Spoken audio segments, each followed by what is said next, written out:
Secondly, I am very thankful to you for your continuous support and encouragement. And I pray to Allah subhanahu wa ta'ala بحق فاطمة وأبيها وبعلها وبنيها to bless this center and reward everyone, especially the managing committee in this world and in the hereafter. Before I proceed into my majlis, please recite a loud salawat for the love of Muhammad and Ali Muhammad. Allahumma salli ala Muhammad. I ask all of you to come forward, especially the children. Could you please come forward? Right at the back, Saflan. It's for you. Come on. Allah subhanahu wa ta'ala in the Holy Quran, Surah Al-Dhariyat, verse number 56 has mentioned وَمَا خَلَقْتَ الْجِنَّ وَالْإِنسَ إِلَّا لِيَعْبُدُونَ. And I have not created the jinn and the men except that they should do my ibadah. Ibadah. What is ibadah? Every action in life which one does to acquire the pleasure of Allah subhanahu wa ta'ala and which nourishes the nafs is ibadah. In tonight's session, I would like to talk on one of the key factors of being able to lead a life of ibadah, which lies in the word responsibility. We all reach to a point in our lives when we realize that if we do not take responsibility for our lives, no one else will. We also learn to be responsible to our parents, to our friends, and to those who need our help and support. Our first responsibility is to ourselves, for we can hardly hope to change the world at large if our own life is out of balance. We are all responsible for our own conduct. We cannot blame anyone else for the decisions which we take, nor can we blame anyone else for the actions we take. We cannot blame our parents, our families. We cannot blame our community or our leaders. We cannot blame our teachers. And we definitely cannot blame Allah subhanahu wa ta'ala for making life too difficult. No matter how great a problem we may face, Allah subhanahu wa ta'ala would not have placed it in our way without providing us the ability and talent to overcome it. Which is why Allah subhanahu wa ta'ala says in the last verse of Surah Al-Baqarah, لا يكلف الله نفسا إلا وسعها. Allah does not place upon any soul a burden, but to the extent of its ability. Each of us has been given a unique talent and unique ability, and therefore it is our responsibility to use them and share them in a positive way. Similarly, a teacher must teach, a writer must write, and a leader must lead. Our main responsibility is that we should ask ourselves regularly as to how I can improve this world using my talents and ability.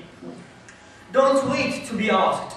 As Imam Ali alayhi salam has said, that whenever and wherever you find a brother or a sister in need, try to help them out, indicating that we should not wait to be asked for. Instead, we should take the initiative to help them out before they cry for help. Let me narrate to you a small anecdote, a small story which illustrates responsibility. There once lived a student who devoted his life into religious studies. He impressed his elders in his study and devotion. His teacher heard about him and therefore decided to visit him.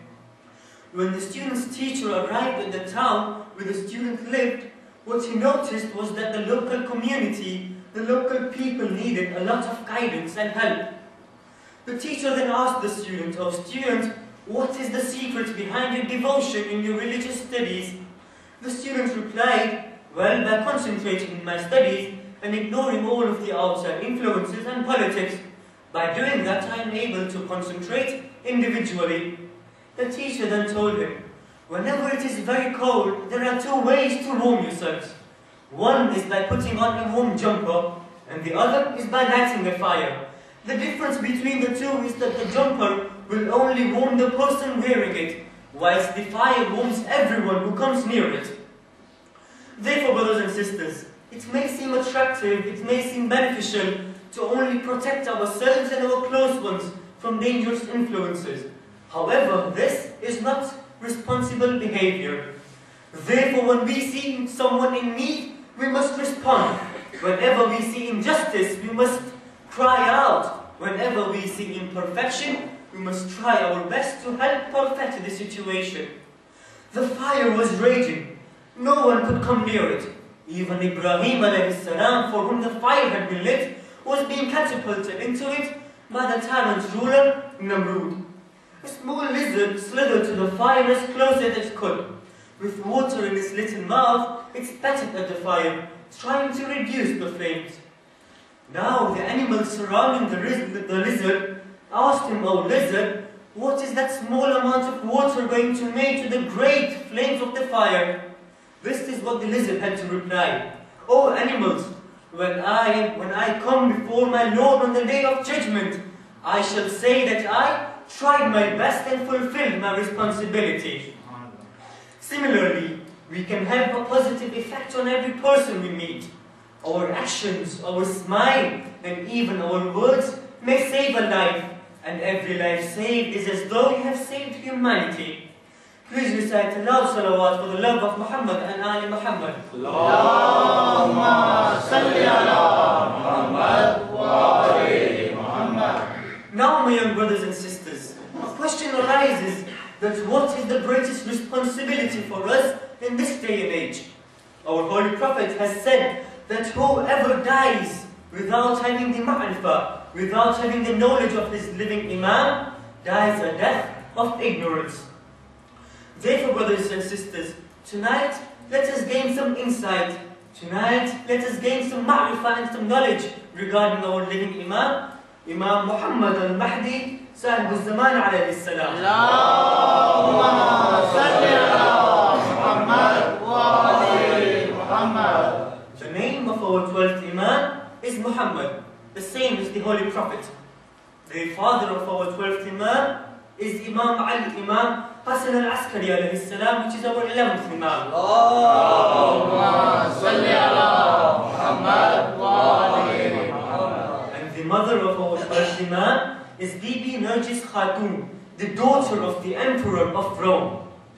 The Wiladat, the birthday of our Imam, is on 15th of Sha'ban, born 255 AH on Friday morning. Our 12th Imam has various titles, many titles, but the 5 most famous titles of our Imam is that firstly he is called Sahib al-Asri wal-Zaman, which means the master of time and space. Secondly, the second title of our Imam is Al-Muntazir, which means the awaited. Thirdly, Al-Muntazir, which means the person who waits the order of Allah subhanahu wa ta'ala. The fourth title which our Holy Imam is recognized by is Al-Hujjat, which means the proof of Allah subhanahu wa ta'ala. Last but not least, our Imam is also known as the Mahdi, as the guide upon this earth. Allahumma salli ala Muhammad wa ali Muhammad. Another aspect of responsibility, another dimension of responsibility is fulfilling one's covenants and promises. This act of worship has been given such a high importance, so much so our Holy Prophet Muhammad al-Mustafa sallallahu alayhi wa sallam has been quoted to have said that the person who does not fulfill his promise and covenants has no religion. This act of worship can be best described by an incident which took place at the time of our Prophet, who made a promise, who made a covenant with a man known as Abu Haytham. Our noble Prophet made a promise with a man, with one of his companions, Abu Haytham ibn Tayyihan, that he would present him with a slave. Incidentally, it so happened that 3 captives were brought before him, 2 of whom which he had gifted away, while 1 remained with him. Meanwhile, Hazrat Zahra salamullahi alayha approached him. Allahumma salli ala Muhammad wa ali Muhammad. And requested, "O Prophet of Allah, can you grant me a slave or an assistant? Do you not see the effects of the handmill upon my hands?"